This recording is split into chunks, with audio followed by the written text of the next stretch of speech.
Okay, so how's it going, everyone? We're going to read Deng Xiaoping. This is mobilize new recruits and conduct political work among them. We're going to read section 2 of this. Okay, so pointing out the inappropriateness of the recruitment methods and the bad results and effects they may lead to is not meant to be passive criticism, but is designed to encourage people to work out ways to correct them and adopt appropriate methods, so as to provide the front with a steady flow of replenishments and organize enough new troops. It should be understood that people all over the country detest Japanese aggression.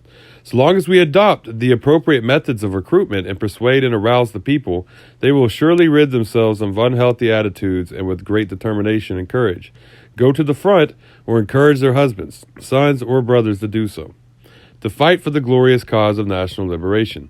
This has been fully borne out by the notable success achieved in some areas. These areas have gained the following valuable experience from which we can learn. People there have carried out adequate propaganda and agitation activities.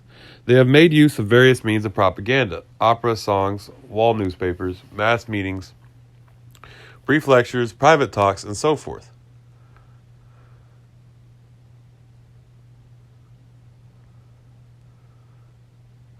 To explain to the masses about the current situation and the way for them to survive, and to expose the cruelty of the enemy.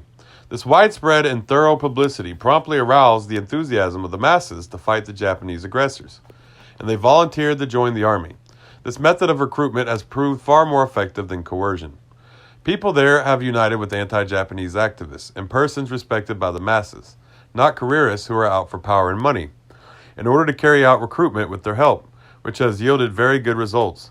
People there have worked among families of anti-Japanese soldiers, inviting family members of servicemen of every army unit to meetings or even dinner parties, when possible, at which they explained various questions concerning resistance to Japan, showed them the respect they deserve, presented them with honor plaques, and asked for their opinions.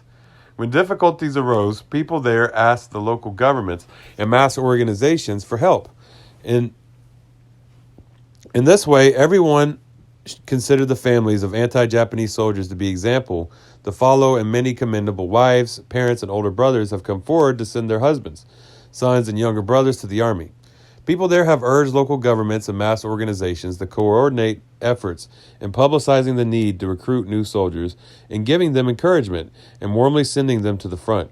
Above all, the troops stationed there have set an example in maintaining discipline and at the same time establishing close contact with the people by holding evening gatherings for soldiers and civilians and inviting local people to dinner. Usually one member representing a family is invited by a company.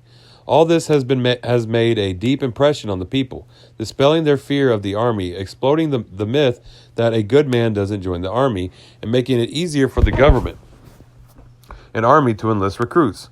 There are soldiers themselves that have been sent to enlist recruits, so as long as they are friendly to the people and do not bother them, the results are often admirable. People in some of the areas are located in the enemy's rear flanks or are often subject to enemy harassment, have organized the masses to wage guerrilla warfare over wide areas. By expanding and strengthening their combat effectiveness, these guerrillas have gradually become regular forces, adding to our national defense capability. Some of them can possibly be mobilized to join the regular troops on condition that guerrilla warfare is not impaired or weakened.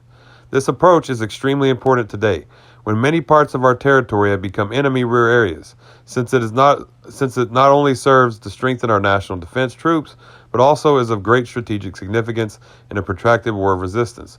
We fervently hope that all troops can be duly replenished and expanded. We also hope that before implementing a conscription system throughout the country, both the government and the army will make use of this experience. Of course, our experience is still incomplete, but so long as we resolutely give up coercion and recruitment and stress propaganda, education, organization, and persuasion when mobilizing the masses, we can enrich our experience and become more successful with each passing day.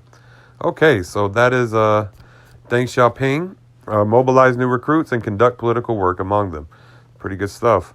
Deng Xiaoping given the some advice on just how to recruit, what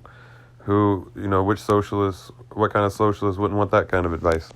Okay, so y'all have a great day. You can follow me online, Facebook, Twitter, YouTube, TikTok, Tumblr, Medium. Y'all hit me up on there. Y'all have a great day. This is Mark Sasa.